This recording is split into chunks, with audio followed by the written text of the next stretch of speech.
佢已經有個新名，佢叫做5000歲。強臂龜命名比賽嘅結果出咗啦，好多謝大家踴躍參與投票，我哋嘅冠軍係5000歲。因此啊，點解你要幫呢隻龜龜改為叫做5000歲啊？ Hello， 大家好，我係1A 班李恩慈，我同媽咪幫隻龜龜改咗個名叫5000歲。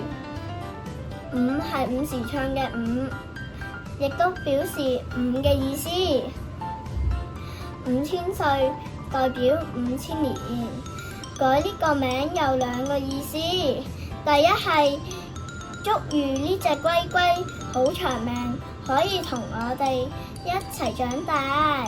第二係寓意中國5000年歷史文化喺午時唱入邊傳承，再創第2個5000年。好嘢，我終於有名啦！我真係好中意5000歲呢個名啊！多謝你哋幫我改名啊！投票當日，同學仔都好踴躍去投票啊！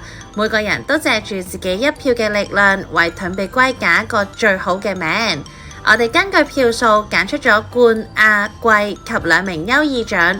冠軍嘅作品就係5000歲啦，將會成為本校盾臂龜嘅名字。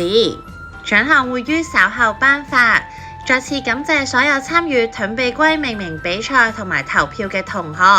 每位遞交作品嘅同學都可以獲得積分存摺印3個，同埋有份小禮物㗎。我以後就叫做5000歲啦！5000歲，5000歲，5000歲！